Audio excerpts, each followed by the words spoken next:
Sir सुनो, last class में हमने पढ़ा था करंट के बारे में। करंट क्या होता है? सर ये क्या बात कर दी आपने? I equals to Q upon T. Q की यूनिट सी, टाइम की यूनिट सेकंड, करंट की यूनिट एम्पियर। करंट को मेजर करने वाला जो डिवाइस होता है उसे हम क्या बोलते हैं? एमीटर। एमीटर हमेशा सीरीज में कनेक्ट होता है, ये सब हमने पढ़ा था। और एक फॉर्मूला हमने पढ़ा था, Q equals to N E. N क्या होता है? आपका नंबर ऑफ इलेक्ट्रॉन्स। ई क्या होता है? Charge on one electron. इसकी वैल्यू कितनी होती है?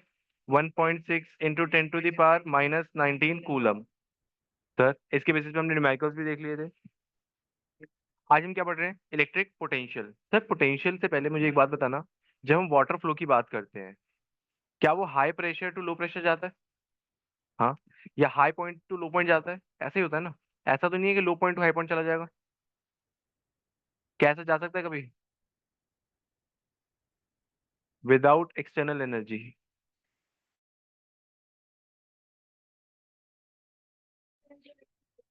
बोला तो, विदाउट एक्सटर्नल एनर्जी। ऐसा नहीं कि आपने मोटर लगा दी, मोटर नीचे से पानी ऊपर लेके जा रही है, कुछ भी बोले जा रहे हो।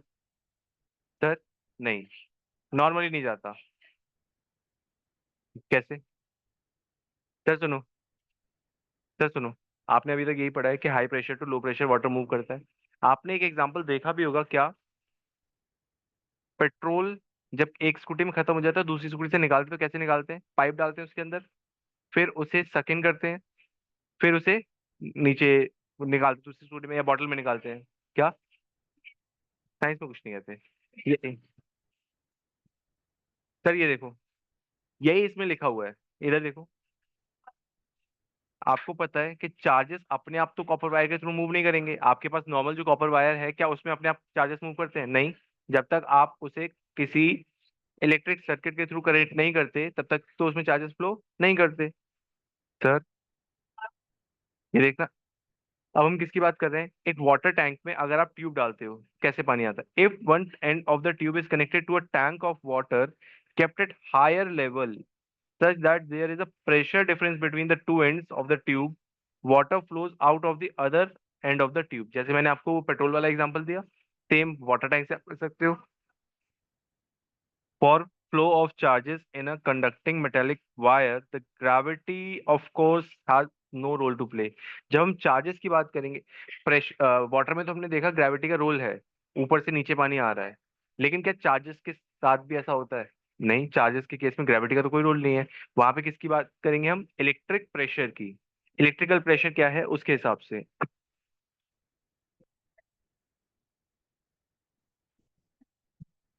Sir, the electrons move only if there is a difference in electric pressure।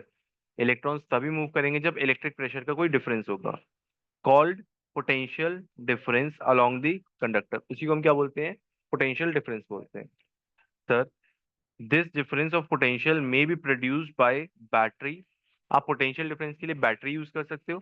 जो आप सर्किट्स वगैरह बनाते हो प्रोजेक्ट्स के लिए, उसमें आप बैटरी यूज करते हो, cell battery, consisting of more than one cell. consisting of more than one cell. The chemical action within a cell generates the potential difference across the terminals of the cell even when no current is drawn from it। जो terminals होते हैं वो potential generate करते हैं किसमें? Cell के अंदर। जब करंट ड्रॉ हो रहा होता तब भी, और जब नहीं हो रहा होता तब भी। सब when the cell is connected to the conducting circuit element, the potential difference sets the charge in motion in the conductor and produces an electric current। जब उस बैटरी को आप इलेक्ट्रिक सर्किट के साथ कनेक्ट कर देते हो, तो वो चार्जेस को फ्लो कराता है, जिसकी वजह से हाँ करंट फ्लो करता है आपका। In order to maintain the current in a given circuit, अगर आपको किसी सर्किट के थ्रू करंट मेंटेन रखना है तो आपको पोटेंशियल डिफरेंस प्रोवाइड करना पड़ता है, सेल लगाना पड़ता है। The cell has to expand its chemical energy to store in it. Sir ये देखना, we define the electric potential difference between 2 points in an electric circuit carrying some current as the work done to move a unit charge from one point to another। Sir ये क्या कह रहा है? मान लो एक point है ए, यहाँ पे एक चार्ज रखा हुआ है, इस चार्ज को आपको लेके जाना है किस पॉइंट तक? बी पॉइंट तक। जब आप किसी चीज को लेके जाते हो, आपको उस पर कुछ काम करना पड़ता है ना, वर्क डन करना पड़ता है। तो वर्क डन कर रहे हो आप किसके ऊपर? चार्ज के ऊपर। तो work done upon charge is equals to potential difference. Sir यही है। हाँ sir, potential difference is work done upon charge. ऐसा यूनिट क्या होती है पोटेंशियल डिफरेंस की? वोल्ट होती है। किसके नाम पे रखी गई? An Italian physicist, 1 volt is the potential difference between 2 points in a current carrying conductor when 1 joule of work is done to move charge of 1 coulomb from one point to another. सर 1 volt equals to 1 joule upon में 1 coulomb, ये तो पता ही है हमें। Potential difference measure करने के लिए एक इंस्ट्रूमेंट यूज होता है जिसे हम क्या बोलते हैं? Volt meter. और वोल्ट मीटर को हम कैसे कनेक्ट करते हैं? पैरेलल में। जैसे हम एमीटर को किसमें कनेक्ट कर रहे थे? सीरीज में। करंट मेजर करने के लिए एक डिवाइस था क्या? एमीटर। पोटेंशियल डिफरेंस मेजर करने के लिए क्या है? Volt meter. कैसे कनेक्ट करेंगे? पैरेलल। यहाँ तक समझ आया? सर इसमें से नोट क्या करना है, ये देखो।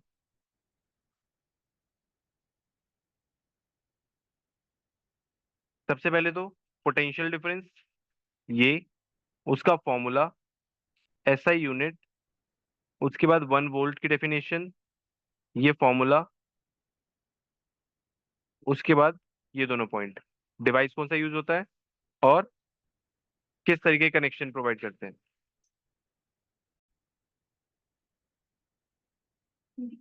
सर सुनो, क्वेश्चन क्या है? How much work is done, W calculate करना है। चार्ज मूव कराया कितना, क्यू दे रखा है। कितना पोटेंशियल डिफरेंस था, वी दे रखा है। तो V equals to W upon Q. V कितना है आपका 12, डब्ल्यू कितना है कैलकुलेट करना है, 2 यहाँ पे मल्टीप्लाई हो गया, कितना हो गया? 24 joule equals to work done. ठीक है, बस इतना सा क्वेश्चन था, हो गया।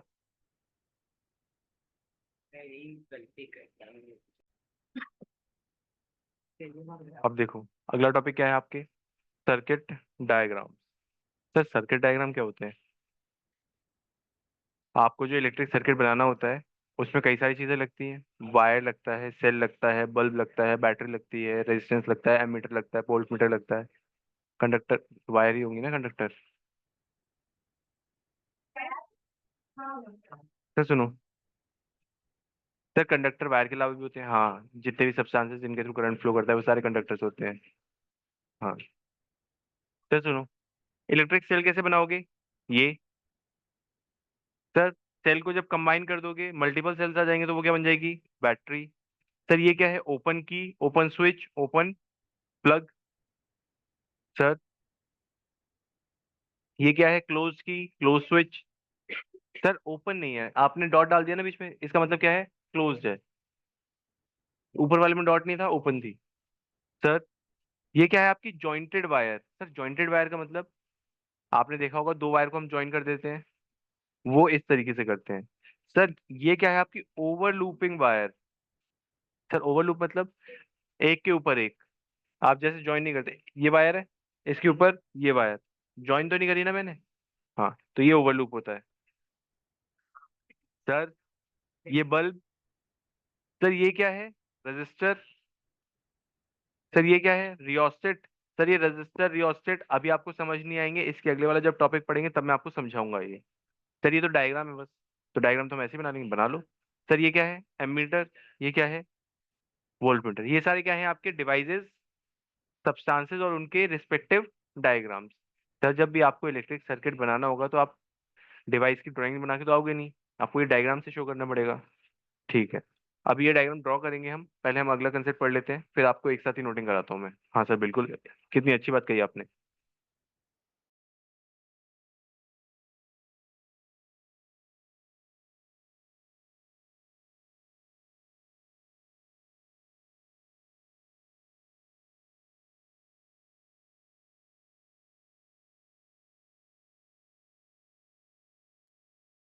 सर सुनो, अभी तक जितना आपने पढ़ा, करंट, पोटेंशियल डिफरेंस, वो सब किस लिए इंपॉर्टेंट था? क्योंकि आगे आने वाले टॉपिक्स में वो यूज होगा।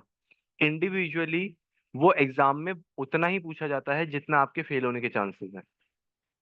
100%। हाँ, नहीं, जो जैसा, अगर आपके फेल होने के चांसेस 100% है तो 100% क्वेश्चन आएगा। हाँ सर सुनो, सर अब सुनो, अब इंपॉर्टेंट टॉपिक स्टार्ट हो रहा है क्या? Ohm's law. ओम साइंटिस्ट थे, उन्होंने क्या किया, एक रिलेशन बताया किसके बीच में? पोटेंशियल डिफरेंस और करंट के बीच में। उन्होंने क्या बोला कि जो पोटेंशियल डिफरेंस है वो डायरेक्टली प्रोपोर्शनल है किसके? करंट के। एक्चुअल में बोला उल्टा गया था, लेकिन हम 10th क्लास में इसी तरीके से पढ़ते तो हम इसी तरीके से पढ़ रहे हैं। Potential difference is directly proportional to current. जब भी आप प्रोपोर्शनैलिटी का साइन हटाते हो आपको क्या मिलता है, एक कांस्टेंट मिलता है। तो V equals to I R, यहाँ पे क्या है, आर क्या है, कांस्टेंट। सर इसी को क्या बोलते हैं, रेजिस्टेंस। सर रेजिस्टेंस होता क्या है,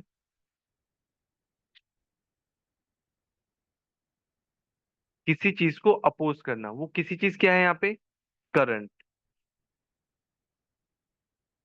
अपोज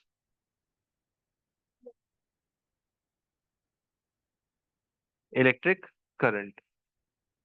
रेजिस्टेंस क्या है, property of any substance opposing the electric current. हर सब्सटेंस की वो प्रॉपर्टी जो करंट को अपोज करने में हेल्प करती है।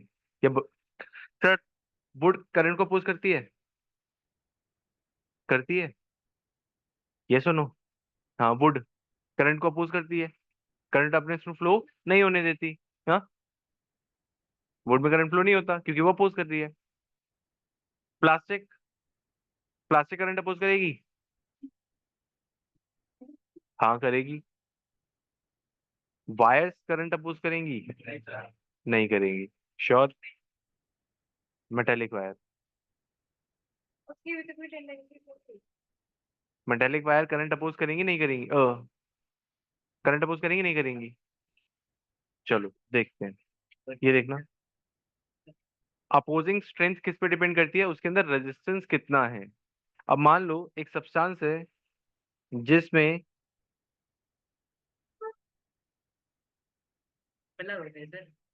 ओए रुक जाओ, पहले मैं आपको ऊपर की कुछ यूनिट्स वगैरह बता दूं उसके बाद कर रहा हूँ। सर अभी मैंने आपको एक फॉर्मूला बताया, V equals to I R. R क्या था यहाँ पे, रेजिस्टेंस। रेजिस्टेंस को डिराइव किसने करके दिया, ओम ने। तो उसकी यूनिट का नाम भी क्या पड़ा, ओम। सर सिंबल कैसे बनाते हैं, इस तरीके से।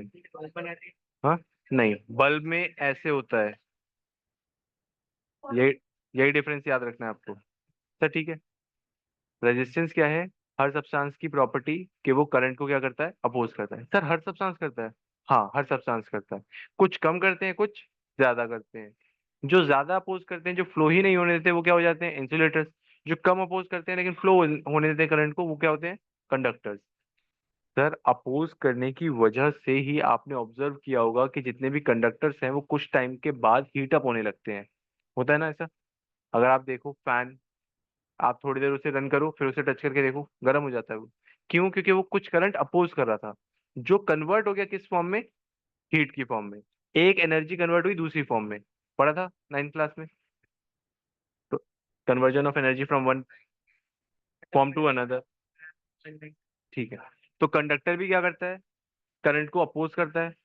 इंसुलेटर भी क्या करता है, करंट को अपोज करता है। इंसुलेटर थोड़ा ज्यादा अपोज करता है जिसकी वजह से फ्लो ही नहीं हो पाता, कंडक्टर थोड़ा कम अपोज करता है। सर क्या हम किसी भी सब्सटेंस की, किसी भी सर्किट की रेजिस्टेंस इंक्रीज या डिक्रीज कर सकते हैं। सर कर सकते हैं, कैसे। आपको ऊपर एक डिवाइस बताया था मैंने, एक तो आपका होगा क्या, रजिस्टर। जब आपको फिक्स्ड रेजिस्टेंस प्रोवाइड कराना है तो आप क्या लगा दोगे, रजिस्टर लगा दोगे। फिक्स्ड रेजिस्टेंस का रजिस्टर, मान लो 2 ओम का रेजिस्टेंस लगाना है, 4 ओम का लगाना है, तो आपने फिक्स क्या लगा दिया, रजिस्टर। सर आप प्रैक्टिकल कर रहे हो, आपको इफेक्ट चेक करना है कि कम रेजिस्टेंस पे क्या होगा, ज्यादा रेजिस्टेंस पे क्या होगा। या आपको बार बार वेरी करना है, वेरिएबल लगाना है। कभी 2 कर दिया, कभी 4 कर दिया, तो आप क्या लगाते हो, एक डिवाइस लगाते हो जिसे हम क्या बोलते हैं, रियोस्टेट, जो कि वेरिएबल रेजिस्टेंस ऑफर करता है। आप अपनी मर्जी से सेटअप कर सकते हो उसका रेजिस्टेंस। हाँ अपनी मर्जी से, आपको 2 ओम रखना है, 4 ओम रखना है, 10 ओम रखना है, वो आप सेट कर सकते हो इसमें। और ऊपर वाले रेजिस्टेंस वो फिक्स आते हैं कि 2 ओम का रेजिस्टेंस है तो ये वाला लगाओ, 4 ओम का है तो ये वाला लगाओ। हर बार आपको क्या करना पड़ेगा, चेंज करना पड़ेगा अगर आपको चेंज करना है तो। ठीक है सर। तो ओम ने इतना काम किया कि आपको एक और वेरिएबल दे दिया, क्या, रेजिस्टेंस। यूनिट क्या है इसकी, ओम। सिंबल क्या है, अजीब सा, ये। हाँ ऐसे ही बोल सकते, अनकॉइल्ड बल्ब। हाँ बेटा ऐसे नहीं, ऐसे नहीं मत बोला करो, बच्चे कंफ्यूज हो जाते हैं।